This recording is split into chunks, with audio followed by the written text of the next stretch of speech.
Hello and welcome to the Cardiac Cats YouTube channel. I'm your host, Jacob Shorba, and we are here today to recap Week 17 of the 2024 NFL season, where the Jacksonville Jaguars have knocked off the Tennessee Titans 20-13. Now, before we jump into this, I'll say the obvious here.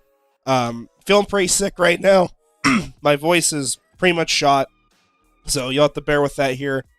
It's been kind of a rough weekend, but we're still going to get through this and talk about it because this is a huge game with a lot of draft implications. I think a lot of implications on the future of the AFC South. And while I say that, there are a lot of things that you just can't predict, a lot of things that you think might be bad for you that work out in your favor. You know, for example here, the big thing with this game with the Titans losing is that they are now in position to get a franchise quarterback in this class.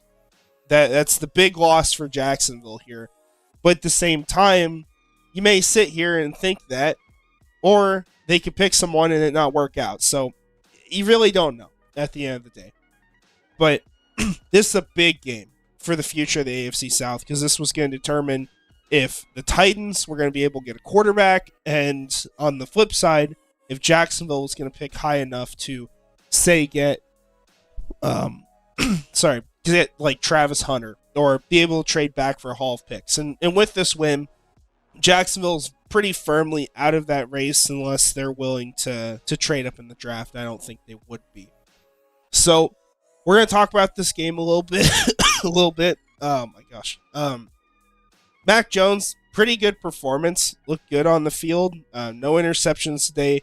2 touchdowns. The run game, had some good moments, but kind of the same old there. Not a ton of production, just kind of a solid day from them, and that's really where their ceiling has been. You've got, on top of that, from the receivers, another great day from Brian Thomas Jr., making even more records as he finishes out a really impressive rookie campaign and establishing himself as a top wide receiver in the NFL. So these are the things that you're really excited about on the offensive side of the ball. Parker Washington, second in receiving yards here, but not a ton from these other guys. You got 2 running backs at 3rd and 4th in receiving yards for context. So pretty much everything. Going through just a few guys. On the defensive side of the ball, had a good day from Josh Hines-Allen. He had a sack, 3 tackles, 3 assists. Mason Smith, Trayvon Walker also getting involved on sacks here. So solid day for the defense. They had some moments that were rough. There was a really bad blown coverage that led to the 1 Titans touchdown. But sometimes this stuff happens. It's not ideal. But the rest of the game, I thought they played pretty well. We'll take a look at some of the grades from PFF starting out here. So on the offense side of the ball, some of these guys who are ranked high, look, they didn't play a lot of snaps. Tim Jones, for example, like 12 snaps on the day. So disregard some of it. But Brian Thomas Jr., he's grading out really well here. The offensive line, overall, good day in pass protection from these guys. You've got a lot of really high grades here. Every single player ended up having like a 70 plus type of grade, except for Scherf in Cleveland, who still played okay, But run blocking, kind of the same old here. Not much positive there. Not much of an impact. We're pretty used to that. On the defensive side of the ball, great day from Foye Oluokun. Jordan Jefferson did well while he was on the field as well. Haven't really talked about him a whole lot. You've got, like I said, Josh Hines-Allen with another good day. And Devin Lloyd also getting an interception in this game. So that's worth talking about here as well. Now, take a look at draft order. This is the big implication from this. So as I'm recording this, it looks like the New York Giants are going to beat the Indianapolis Colts, which I am honestly shocked by. But it's just the way today's gone. They have done... the Colts have pretty much collapsed at every moment in this game. They just threw a pick. They're down 9, 2 minutes, 33 seconds left. Giants have the ball at the Indy 15. That one's over.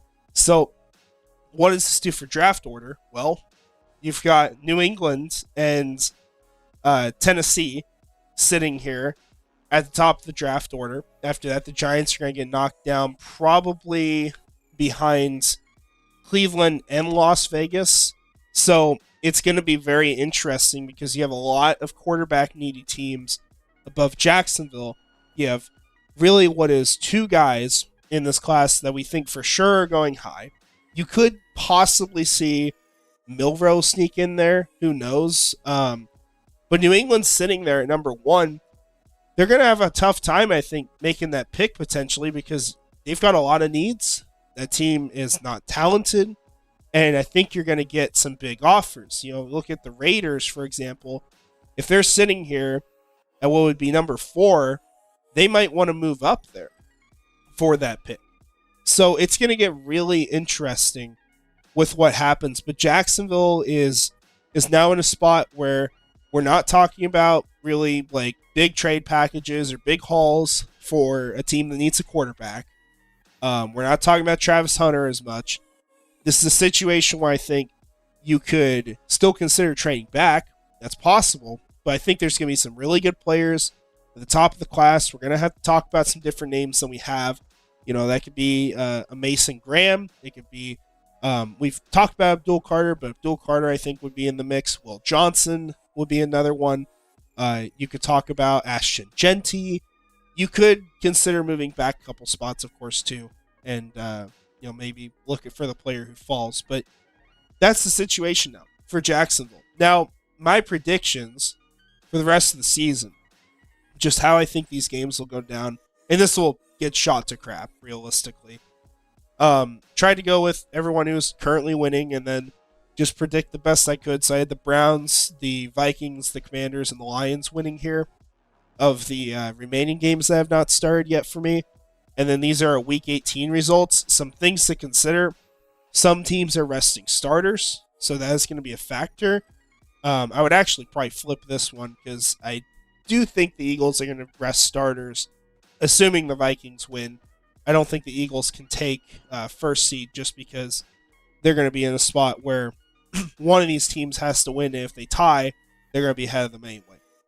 But these are my predictions for Week 18, and where that leaves the draft order could be very interesting for Jacksonville. I think it's very possible you can move back up in the order because you have a Patriots team that is playing the Bills backups. You have the Giants who will be behind you, but they're likely playing backups that week. Outside of that, you're already kind of in a position where you're picking pretty high at this point. The Jets, I could see them winning the final game. I could see them losing it. Honestly, I don't know which would happen, and if they actually lost that, they'd still pick 4th, so it won't matter too much. But Jacksonville could shoot up a couple spots here still. With the Giants win here, you're going to be up to 5th at this point, and so that would leave... Gosh, you have, if Cleveland wins, they're playing against playing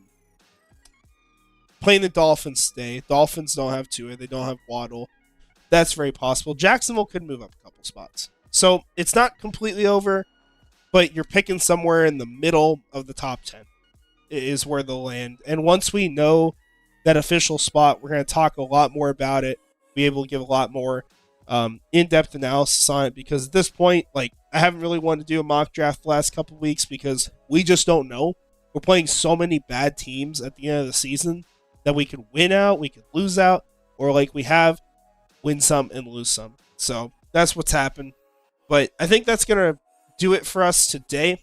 Thank you for sticking in here with my awful commentary today, as my voice is completely dead.